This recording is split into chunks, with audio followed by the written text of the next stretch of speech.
अस्सलाम वालेकुम स्टूडेंट्स, आज की क्लास में हम डिस्कस करेंगे एम कैट के लिए ख़ास तौर पे जो स्क्वायर रूट्स होते हैं उनको किस तरह सॉल्व कर सकते हो बगैर किसी कैलकुलेटर के।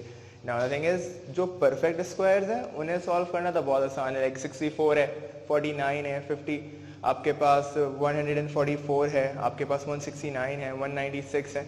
सो ये वो सारे स्क्वायर्स हैं जो कि परफेक्ट स्क्वायर्स होते हैं। ठीक है, तो एक चीज़ पहले इसको स्टार्ट करने से आपको 1 से लेके 20 तक के परफेक्ट स्क्वायर्स पता होने चाहिए। सो 1 से लेके 20 तक के जिसमें को नहीं याद, तो 1 से लेके 20 तक के स्क्वायर्स जो परफेक्ट स्क्वायर्स हैं वो याद रखो। लाइक के 169 किसका होता है, 13 का होता है। 14 का स्क्वायर क्या होता है, 15 का स्क्वायर आपके पास क्या होता है, 16 का। इसी तरह सिल 20 का स्क्वायर आपका 400 होगा। तो 1 से लेके 20 तक के स्क्वायर्स आपको याद होने चाहिए। नहीं याद तो याद कर लो। ठीक है, नाउ अब स्टार्ट करते हैं कि भाई अगर परफेक्ट स्क्वायर्स हैं फिर तो सॉल्व करना बहुत आसान है। आपने डायरेक्ट स्क्वायर रूट लगाया, उसकी वैल्यूज आ रही होंगी इंटीजर, आपने उसको सॉल्व कर लिया। जिसका एक सिंपल एग्जांपल मैंने यहाँ पे दिया था। लाइक 64 है, रूट 64 इंटू रूट 49। सबको पता है 64 किसका स्क्वायर रूट होता है, 8 का होगा। सही, 64 8 का परफेक्ट स्क्वायर होता है जिसका स्क्वायर रूट 8 हो जाएगा। एंड देन स्क्वायर रूट 49 क्या हो जाएगा, 7 हो जाएगा। 8 7 जा 56 आपका फाइनल आंसर हो गया। यहाँ तक तो कोई मसला नहीं होता क्योंकि ये सारे परफेक्ट स्क्वायर्स हैं। मसला शुरू होता है यहाँ पे। मसला क्या है, this is like root 96 into root 137। अब 96 का मसला ये कि 96 नॉट अ परफेक्ट स्क्वायर। भाई वो किसी का परफेक्ट स्क्वायर नहीं होता। यानी कि 8 का, 9 का, 10 का आपका 100 होता है, 9 का आपके पास 81 होता है। सो 96 किसी का भी परफेक्ट स्क्वायर नहीं है। तो उस केस में क्या करते हो जबकि नॉन परफेक्ट स्क्वायर हो, तो उनको सॉल्व करने के लिए पहली बात तो ये, अगर आपको एक्यूरेट आंसर चाहिए तो कैलकुलेटर चाहिए होगा। बगैर कैलकुलेटर के इसका एक्यूरेट आंसर नहीं निकाल सकते। सेम 137 है, मुझे ये तो पता है कि भाई 11 का स्क्वायर 121 होता है, 12 का होता है 144, बट 137 किसका होता है, या इवन किसी भी इंटीजर वैल्यू को तो हो ही नहीं सकता। तो हमें नहीं पता कि वो बीच में किस वैल्यू पे लाई करेगा। तो हम क्या करते हैं, जब भी ऐसा केस आएगा हम एस्टिमेटेड वैल्यूज यूज करेंगे। ना बाय यूजिंग एस्टिमेशन हम क्या करते हैं कि जो भी आपके पास वैल्यू है आप उसको नियरेस्ट परफेक्ट स्क्वायर पे राउंड ऑफ करो, चाहे वो आगे वाला नियरेस्ट हो या पीछे वाला आपको नियर पड़ रहा हो। लाइक 96 है ना, अब देखो 96 से पहले आता है 9 का square which is 81, and then उसके बाद आता है 100। तो 96 से करीब कौन सा पड़ेगा, इवेंचुअली 100 पड़ेगा। तो मैंने इसको राउंड ऑफ कर दिया है 100 पे। The next value was 137. Now 137 से पहले आने वाला is 121, उसके बाद में आने वाला 144 होता है। So अब मैंने क्या काम करना है, इसको 144 पे राउंड ऑफ करूंगा क्योंकि वो मुझसे इस वैल्यू से ज़्यादा करीब पड़े। Now that's रूट 100 10 होता है, रूट 144 12 होता है, 10 इंटू 12 120। लेकिन ये क्या है, ये आपका एस्टिमेटेड आंसर है, एक्चुअल आंसर नहीं है। सही है, एक्चुअल आंसर क्या आना चाहिए था, जब मैं रूट 96 को रूट 137 से मल्टीप्लाई करता तो मेरा कोई एक्चुअल आंसर आता। तो मुझे सिर्फ इतना पता है कि जो मेरा एस्टिमेटेड आंसर है, क्योंकि उसकी वैल्यूज एक्चुअल वैल्यूज से रेस करके मैंने सॉल्व किया था, तो जो मेरा आंसर आ रहा है that is also greater than your actual answer. ठीक है, अब होगा किस तरह, आपके पास आते हैं एमसीक्यूज बेस पर, जो कि न्यूमेरिकल्स भी एमसीक्यूज की तरह ही होते हैं। तो उसमें 4 ऑप्शन गिवन होंगे आपके पास। आपको करना इतना सा है कि आपने सारी कैलकुलेशन परफॉर्म करी, रूट 100 रूट 144 लेके पूरा सॉल्व कर लिया। अब आपको पता था कि आपने वैल्यूज को रेस किया हुआ है, तो आंसर जो भी आ रहा होगा, अगर आप सिर्फ मल्टीप्लीकेशन अप्लाई कर रहे हो तो वो आंसर आपके एक्चुअल आंसर से ग्रेटर होगा। तो जो भी आंसर आया आपने अपने फर्स्ट स्मॉलर वैल्यू को टिक करना होगा। फॉर एग्जाम्पल मेरा आंसर आया 120। अब इससे नीचे वाले आंसर आते हैं 118 भी उस ऑप्शन में गिवन था और 115 भी उस ऑप्शन में गिवन था। तो भाई आप क्या करोगे, जो फर्स्ट स्मॉलर वैल्यू होगी 118 जो होगा आप उसे टिक करोगे। ये बेसिक छोटी सी ट्रिक होती है जो कि एमसीक्यूज के अंदर आपको गिवन होती है कि आपके जो ऑप्शंस होते हैं ना वो एक असेंडिंग या डिसेंडिंग ऑर्डर में अरेंज होंगे। तो जो भी आपका आंसर आ रहा है आपको पता है कि ऐसे छोटा होना चाहिए, तो जो फर्स्ट स्मॉलर वैल्यू होगी ना आप हमेशा उसे टिक करोगे अगर आपका एक्चुअल आंसर जो है उससे लेस आना चाहिए था। इसके बाद को एग्जाम्पल नंबर 3 मैंने बताया कि अगर आपके पास रूट 200 है, ठीक है, एंड देन रूट 175 है, फिर वही वाली बात है कि भाई रूट 200 तो किसी का भी स्क्वायर नहीं होता। तो मैंने क्या करना है, इसको नियरेस्ट परफेक्ट स्क्वायर पे राउंड ऑफ किया। सो अब देखो, अब मेरे पास नियरेस्ट क्या होगा, 196 है। इससे पहले ना मैंने वैल्यूज को इंक्रीज किया था, यहाँ क्या करना पड़ेगा, डिक्रीज करना पड़ेगा, मुझे 196 पे राउंड ऑफ करना पड़ेगा, 175 को 169 पे राउंड ऑफ करना पड़ेगा। This will give me an answer which is 14 into 3, 196 ना 14 का स्क्वायर होता है, 169 13 का स्क्वायर होता है, दोनों को मल्टीप्लाई किया, मेरा आंसर आ रहा है 182। बट द थिंग इज, इस क्वेश्चन में जो एक्चुअल आंसर आना चाहिए था वो एस्टिमेटेड आंसर से बड़ा आना चाहिए था। क्यों? देखो, आपकी जो एक्चुअल वैल्यूज हैं that are greater than your estimated values, ठीक है ना। तो अब आपका जो एक्चुअल आंसर है उससे बड़ा होगा। अब क्या होगा वो आपको नहीं पता। सो आपको सिर्फ ये पता है कि भाई जो भी आपके ऑप्शन में 182 से बड़ा पहला नंबर लिखा हुआ होगा ना, अब चाहे वो 185 है या 189 है, जो फर्स्ट लार्जर वैल्यू है आप उसे टिक करोगे, ठीक है। लेकिन उम्मीद करता हूँ कि ये चीज़ समझ आ गई होगी, क्योंकि इसमें कुछ ऐसी खतरनाक सा रूल तो है नहीं। आपका अगर आपका एस्टिमेटेड आंसर आपने इंक्रीज किया है तो एक्चुअल आंसर जो होगा उससे छोटा आएगा, आपने एस्टिमेट वैल्यूज को डिक्रीज किया है तो एक्चुअल आंसर आपका उससे बड़ा आएगा। तो यहाँ पे क्या सिनेरियो है, यहाँ पे मैंने दोनों वैल्यूज को या तो इंक्रीज किया या दोनों वैल्यूज को डिक्रीज किया। बट अगर ऐसा ना होता, एक वैल्यू इंक्रीज हो रही होती, एक वैल्यू डिक्रीज हो रही होती, तो क्या होता? तो उसके लिए एक एग्जाम्पल देख लेते हैं। देखें, अगर मेरे पास रूट 125 गिवन है एंड देन मेरे पास 157 गिवन है, ठीक है। अच्छा जी, अब 125 is not a perfect square, ठीक है, तो इससे नियरेस्ट कौन सा होगा? तो मैं इसको राउंड ऑफ कर रहा हूँ 121 पे। अच्छा जी, उसके बाद आते हैं 157 पे। 157 जो है ना, उससे पहले आने वाला होता है 144, जिसका डिफरेंस अप्रॉक्सीमेटली 13 है। 144 और 157 का डिफरेंस 13 का होगा। और इसके बाद आता है 169, तो 157 और 169 का डिफरेंस 12 का होगा। तो थोड़ा सा डिफरेंस का ही फर्क होना, तो नियरेस्ट होता है, आप उस पर राउंड ऑफ करोगे। तो मैं इसको राउंड ऑफ कर लेता हूँ 169 पे। So now this will give me an answer which is 11, this will give me an answer which is 13, ठीक है। सो अगर मैं इन दोनों को मल्टीप्लाई करूंगा, मेरा आंसर आएगा विच इज 143। अब ये जो 143 आया है, इसका आंसर से बड़ा होना चाहिए या छोटा होना चाहिए? तो इसके लिए आप क्या करोगे, आप सिर्फ डिफरेंस चेक करो। यहाँ पे आपने क्या काम किया, रिड्यूस किया -4, 125 से 121 लिखा है ना। ना यहाँ पे आपने इंक्रीज किया है कितना, +12। सो एक -4 +12, नेट चेंज कितना आ रहा है? आप नेट चेंज कैलकुलेट करो। This will give me net change of +8, यानी कि आपने अपनी वैल्यूज को इंक्रीज ज्यादा किया हुआ है, आपने +8 उसमें ऐड किया हुआ है, तो आंसर 143 आ रहा है। तो एक्चुअल आंसर जो होगा वो इससे कम आएगा। सिंपल सा रूल रखते हैं, अगर नेट चेंज पॉजिटिव है, ठीक है, तो आपका जो एक्चुअल आंसर है वो छोटा आना चाहिए था। नेट चेंज नेगेटिव है तो एक्चुअल आंसर बड़ा आना चाहिए। तो यहाँ पे लिख लेते हैं कि your actual answer will be less than your estimated answer, ठीक है।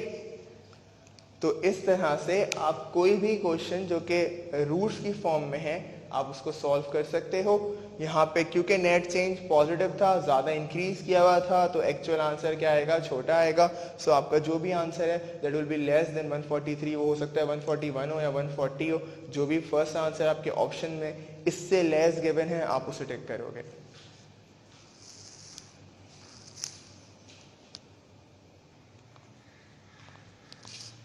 अच्छा जनाब, देखो इससे पहले जो हमने किए ना, वो सारे एग्जाम्पल्स मैंने आपको बताए थे जो इंटीजर वैल्यूज के साथ हम सॉल्व कर रहे थे स्क्वायर रूट्स को। लेकिन हमेशा स्क्वायर रूट्स इंटीजर में नहीं आएंगे। मेजॉरिटी ऑफ द टाइम्स हमारे पास जो आते हैं ना स्क्वायर रूट्स, वो डेसिमल्स में होंगे, यानी कि रूट पाई के अंदर आ जाए, सही है। पाई के ऊपर स्क्वायर रूट लगा हुआ, चीज लाइक √3.142, उसे कैसे सॉल्व करेंगे? तो उसके कुछ सिंपल तरीके होते हैं। आओ देखो, नो फॉर एग्जाम्पल मेरे पास एक क्वेश्चन है विच सेज कि भाई √0.0039 है और मुझे इसको सॉल्व करना है, इसका आंसर बताना है। तो सबसे पहली चीज मैं एक काम कर सकता हूँ, मैं इसमें 3 decimal places on the right hand side move करूँ, which will give me an answer 3.9 into exponent -3, क्योंकि मैंने राइट पे मूव किया। जब भी आप डेसिमल्स को याद रखना, राइट पे मूव करते हो ना, तो आपके पास नेगेटिव एक्सपोनेंट ऐड होता जाता है।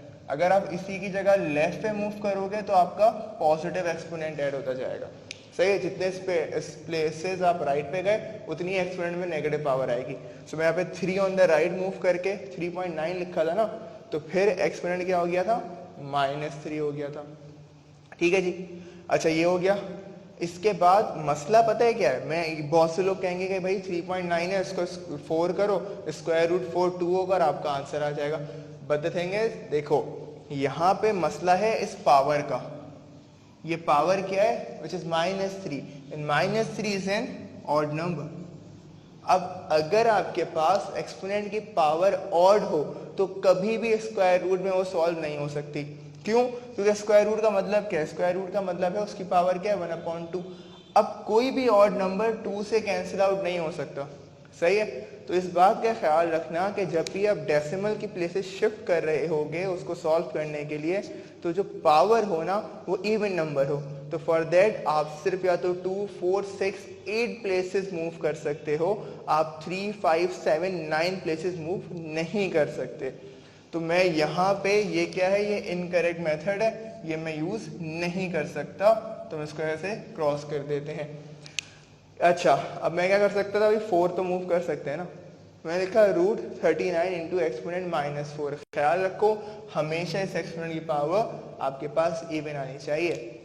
एंड देन √39 इंटू एक्सपोनेंट -4 लिख सकते हो। Again 39 is not a perfect square, तो आपने इसको नियरेस्ट परफेक्ट स्क्वायर पे राउंड ऑफ करना पड़ेगा। उसके लिए मैंने एस्टिमेशन यूज करी है। एस्टिमेशन में क्या किया, सिंपली राउंड ऑफ कर दिया। तो 39 से सबसे करीब 36 होता है, इंटू एक्सपोनेंट -4, ये तो ऐसे इट रहा। 36 का क्या हो गया, 6। अच्छा, पावर -4 थी ना, तो क्योंकि इसकी पावर क्या होती है, हाफ होती है, सो -4 डिवाइड हो गया 2 से, तो क्या बच गया, -2। तो 6 इंटू एक्सपोनेंट -2 आपका आंसर आया। एंड देन सिंपली क्या करो, आपने 2 decimal places on the left hand side move करा, which will give you a final answer of 0.06। अच्छा, यहाँ तक तुम्हारा आंसर आ जाएगा 0.06। अब मसला ये है कि यहाँ पे आपके पास एक्चुअली वॉज 39, जिसको तुमने 36 लेके सॉल्व किया, तो तुम्हारा जो एक्चुअल आंसर है वो 36 के आंसर यानी कि 6 से थोड़ा बड़ा होना चाहिए था। तो आप क्या करो, अपनी वैल्यू को थोड़ा सा 0.2, 0.3 आप इंक्रीज कर दो अपने हिसाब से। तो ये क्या हो गया, 0.062 लिख सकते हो, यानी कि ये वैल्यू लेके पूरा न्यूमेरिकल सॉल्व कर लो, या 0.063 लेके आप सॉल्व कर सकते हो। आपके पास आपके आंसर में बहुत माइनर सा फर्क आएगा, और आपके पास जब ऑप्शन गिवन होंगे तो आप उसे देख के बता सकते हो कि आपका करेक्ट आंसर कौन सा है।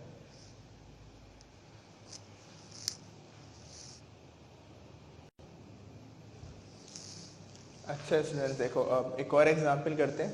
हमारे पास वैल्यू है 0.07356, ठीक है। इस डेसिमल वैल्यू का हमें रूट फाइंड आउट करना है, basically square root find out करना है। तो कैसे करोगे, सबसे पहली बात अगेन आपने डेसिमल प्लेसेस शिफ्ट करने हैं, या तो 2 करोगे या 4 करोगे या 6 करोगे, ठीक है। नंबर ऑफ डेसिमल प्लेसेस जितने ज़्यादा शिफ्ट करोगे उतनी सिग्निफिकेंसी ज़्यादा आएगी, ठीक है। तो आपका आंसर उतना एक्यूरेट आएगा। कम करोगे राउंड ऑफ हो जाएगा, जितना आप आसान कैलकुलेशन करोगे उतना जल्दी तो हो जाएगा, बट द थिंग इज उतना ही आपका एरर चांस बढ़ जाएगा। तो मैंने फिलहाल यहाँ पे 4 डेसिमल प्लेसेस आपने मूव किया, तो this will give me an answer which is 735.6 into exponent -4। तो मैंने क्या काम किया, देखो 0.6 था, अगर 0.5 या उससे ग्रेटर वैल्यू होती है तो फॉरवर्ड राउंड ऑफ कर लेते हैं उसकी वैल्यू को। तो मैंने इसमें कोई फर्क नहीं पड़ना, सादा से 136 लिख लिया, 736 लिख लिया। Now 736 इंटू एक्सपोनेंट -4 मेरा आंसर आया। अब मुझे इसका स्क्वायर रूट फाइंड आउट करना है। तो मुझे ना याद नहीं है, फॉर एग्जांपल अगर 736 का क्या होता है, तो हमें हर उस नंबर का स्क्वायर रूट याद है या परफेक्ट स्क्वायर याद है जिसके आखिर में 5 आता है। ये शॉर्टकट हमने सबसे पहले किया, ठीक है। हमें उस हर नंबर का स्क्वायर पता है जिसके आखिर में 0 आता है। हमें 10 का पता है 100 होता है, 20 का 400 होगा, 30 का क्या होगा 70, फॉर एग्जाम्पल का 70 है तो भाई देखो 7 का स्क्वायर कितना होता है 49 होता है ना। नंबर ऑफ जीरोस को डबल कर दो, अगर 1 0 थे तो 2 0 हो जाएंगे। अगर 90 का निकालना है तो भाई 90 का 9 का स्क्वायर 81 और नंबर ऑफ जीरोस डबल कर दो, अगर 1 है तो 2 हो जाएंगे। तो उसी तरह मुझे पता था भाई 25 gives me an answer which is 625। 30 होता है, 30 का स्क्वायर 900। मेरे पास जो नंबर है which is like 736, it has to be between 625 and 900, ठीक है। तो इसका परफेक्ट स्क्वायर या स्क्वायर रूट जो होगा वो भी कहीं यहीं बीच में लाई कर रहा होगा। सो मैंने रैंडमली एक नंबर लिया, मैंने कहा 27 से सॉल्व कर लेते हैं। अगर ये ना आ रहा होता ना 28 पे चला जाता। खैर 27 लिया, 27 का स्क्वायर करने का सबसे आसान तरीका कि भाई आपने देखना है कि उसका डिफरेंस उससे और उसके नियरेस्ट 10 डिजिट नंबर से कितना होगा। 27 और 30 का डिफरेंस इज 3, एक दफ़ा माइनस किया एक दफ़ा प्लस किया, दिस गिव्स मी आंसर 24, ये होता है 30। 24 3 72, 0 एज इट इज़ आ गया तो 720 हो गया। डिफरेंस कितना था, 3 था, 3 का स्क्वायर होता है 9, प्लस कर दिया 729 आंसर आया।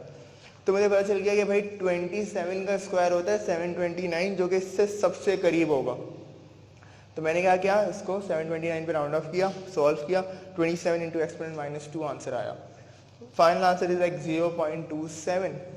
अब यहाँ पे अगेन वही चली बात कि आपका एक्चुअल नंबर तो 736 था, आपने इसको ये सॉल्व किया है ना, तो आंसर ये आया।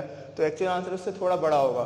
सो लाइक जितनी नंबर वैल्यू बढ़ती है तो आप क्या करो, उसमें थोड़ा सा इंक्रीज कर दो, एक 0.1, 0.2 या 0.3 इंक्रीज कर सकते थे, डिपेंडिंग कि आपके पास कितना फ़र्क है आपके ऑप्शंस में। तो मैंने क्या काम किया, या तो इसको आप 0.0271 ले सकते हो या 0.0272 ले सकते हो, और इसके बाद आप उसको सॉल्व कर सकते हो।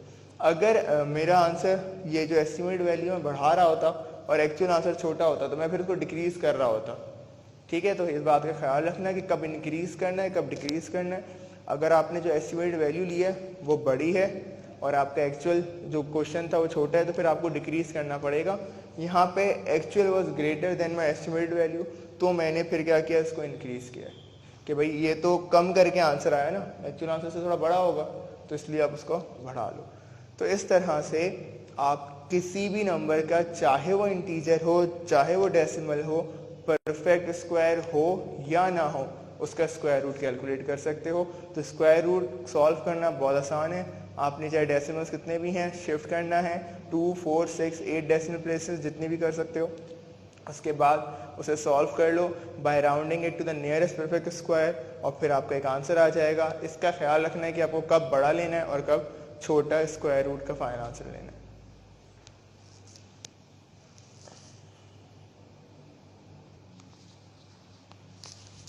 अच्छा जी, तो यार मैंने हमेशा सुना है कि भाई जब भी आप शॉपिंग करने जाते हो, कहीं 30% डिस्काउंट है, कहीं 40% डिस्काउंट है, लेवाइस के ऊपर चलता रहता है 70% डिस्काउंट।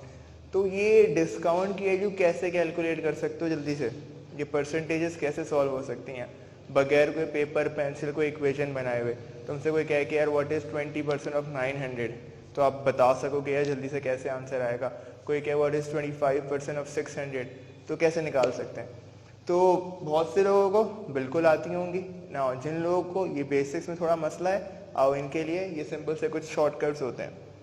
अगर आपको किसी भी नंबर का 10% फाइंड आउट करना है ना, तो क्या करो, उस नंबर को 10 से डिवाइड कर दो, सबसे आसान है। अगर 0 है तो कैंसिल आउट हो जाएगा, अगर 0 नहीं है इंटीजर है तो एक डेसिमल पीछे आ जाओगे, तो वो उसका 10% ऑफ द वैल्यू होगा। अब फॉर एग्जाम्पल मैं आपसे कहता हूँ व्हाट इज 10% ऑफ 900, भाई 900 का 10% कितना है, तो क्या करो 900 डिवाइड बाई 10 दिमाग में कर सकते हो, 0 से 0 कैंसिल आउट हुआ, 90 आपका आंसर है। सो 10% ऑफ 900 इज 90। अगर मैं आपसे कहूँ कि यार व्हाट इज 10% ऑफ 124, तो ना 124 में क्या है, 0 तो है नहीं, तो क्या करो एक डेसिमल उठा के पीछे आ जाओ, लाइक 12.4 इज 10% ऑफ 124। 88 का 10% कितना होगा, तो सिंपली 8.8 होगा। 924 का 10% कितना होगा, सही है, दैट लाइक 92.4 हो जाएगा। कोई भी नंबर हो 1056 है तो उसका 10% कितना होगा, दैट लाइक 105.6 हो जाएगा। तो आपने करना इतना सा है कि आपने जो भी नंबर है 10% निकालने के लिए उसमें एक डेसिमल उठा के पीछे आ जाओ, और अगर 0 है तो कैंसिल आउट कर दो। उसके बाद आते हैं 5% पे। सबसे आसान 10% निकालना था। अगर मैं 10% के आंसर को हाफ कर दूं तो 5% ही तो आएगा। मैंने आपसे कहा था कि भाई व्हाट इज 10% ऑफ 900, तो आप बताओगे भाई 10% ऑफ 900 इज 90, तो मैं कहूँगा 90 का हाफ कितना होता है, तो 45 होता है। तो 5% ऑफ 90 कितना हो गया, 45 हो गया। अगर मैं 10% जल्दी से निकालूं और उसको हाफ कर दूं तो मुझे 5% ऑफ द वैल्यू मिल जाएगी। अगर मैं कहूँ आपसे कि भाई 80 का 5% कितना होगा, 80 का 10% होगा 8, उसका हाफ होता है 4, तो 5% हो गया आपके पास 4 हो गया।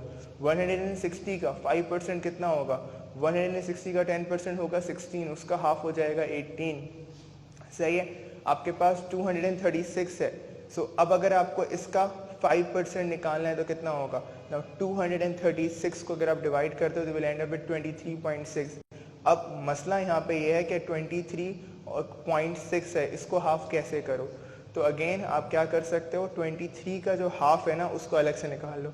23 का हाफ होता है विल बी लाइक 11.5, 0.6 का क्या हो जाएगा, 0.3 हो जाएगा। तो आपके पास 11.5 प्लस 0.3 गिव्स यू 11.8। तो इस तरह आप अपने नंबर्स को ब्रेक डाउन करके दिमाग में सॉल्व कर सकते हो। उसके बाद आते हैं 50% ऑफ द वैल्यू पे। 50% सबसे आसान होता है यार। 50% अगर शॉपिंग में जाओ और कहते हैं कि 50% ऑफ है, तो इसका मतलब क्या है, आपकी वैल्यू हाफ हो गई है। एक चीज़ पहले 4000 की थी, उसका हाफ हो गया, यानी कि 2000 में मिलेगी। एक चीज़ पहले 7000 की थी, उसकी वैल्यू हाफ हो गई है, तो 3500 में मिलेगी। कोई भी नंबर है जिसका 50% निकालना हो, आपने उसको हाफ कर देना है, आपके पास 50% ऑफ वैल्यू आ जाएगी। Now comes 25%। 25% क्या है भाई, 50% का आधा ही तो है। आप 50% जल्दी से निकाल सकते हो ना, डिवाइड कर दो हाफ से, उसको दोबारा हाफ कर दो, 25% आ जाएगा। मैं आपसे कहूँ 500 का 25% निकालना है, तो 500 का हाफ होगा 250, 250 का फर्दर हाफ कर दो 125। आंसर आपको कहा जाए कि भाई व्हाट इज 25% ऑफ 700। 700 का हाफ कितना होता है, लाइक 700 का हाफ होगा 350, एंड देन 350 का फर्दर हाफ कर दो। तो 350 का फर्दर हाफ करने के लिए भी आप जल्दी से कर सकते हो। 300 का हाफ होता है 150, 50 का होता है 25, your final answer would be 175। Answer 25% आ गया 700 का। अब आते हैं 1% पे।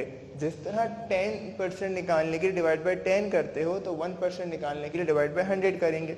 अब डिवाइड बाय 100 करना है, इवेंचुअली क्या आपने 2 डेसिमल प्लेसेस अब on the left hand side move कर रहे हो। 10% में 1 करते थे ना, 1% में 2 करोगे। अब 126 है फॉर एग्जाम्पल, 126 का 1% कितना होगा, 2 पीछे आ जाओ, that will give you an answer is 1.26। Answer हो गया। 88 है, 1% कितना होगा, 2 पीछे आ जाओ, this will give me an answer of 0.88। ठीक है, इस तरह आप कोई भी परसेंटेज, जो 5 बेसिक परसेंटेजेस अगर आप मेंटली सॉल्व करना सीख जाओ, आप सारी calculation of integer percentage manually या अपने दिमाग में कर सकते हो। कोई पेपर पेंसिल की ज़रूरत नहीं पड़ेगी, या मिनिमम वर्किंग की ज़रूरत पड़ेगी अगर पढ़ भी रही है तो। इसके क्वेश्चंस वो हम डिस्कस करेंगे कि मैं इसको है यूज़ करते हुए किस तरह अपनी जो हमारी केमिस्ट्री में कंपोजिशन होती है ना, वो 50% सॉल्वेंट है, 25% सॉल्यूशन बनाना है, तो वो जो परसेंटेज की कैलकुलेशंस हो सकती हैं कि भाई इसमें से कितना, अगर 20% तो वो किसके बराबर होगा, तो वो सारी आप दिमाग में सॉल्व कर पाओगे।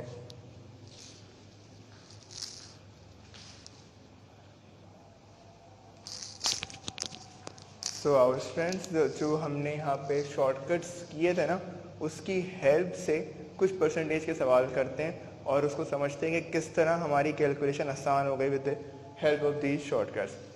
अब सबसे पहले था 30% ऑफ 70 कैलकुलेट करना है मुझे, ठीक है जी। 45% ऑफ 90 निकालना था, ये भी सही है। 66% ऑफ 120, 125% ऑफ 440।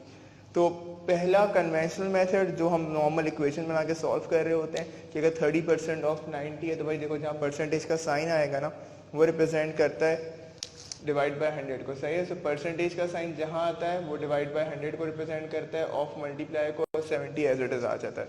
तो मैं इसको इस तरह लिख सकता था, 30/100 multiply by 70 is equals to 21। आपका फाइनल आंसर आ जाएगा। तो ये तो प्रॉपर इक्वेशन है या फ्रैक्शन बना के आपने इसको सॉल्व किया। अब यही चीज़ तुम मेंटली दिमाग में कैसे कर सकते हो, आओ ये देखते हैं। मुझे था क्या निकालना है, मुझे निकालना था, अगर हम इसको हटा दें फिलहाल, कि मुझे फाइंड आउट करना था 30% ऑफ 70। 30% किसका, 70 का। सबसे पहले 30% को ब्रेक डाउन कर सकते हो 3 इंटू 10%। 10% का 3 टाइम्स निकालोगे 30% ही तो आएगा। किसके लिए सॉल्व कर रहे हो, 70 के लिए सॉल्व कर रहे हो।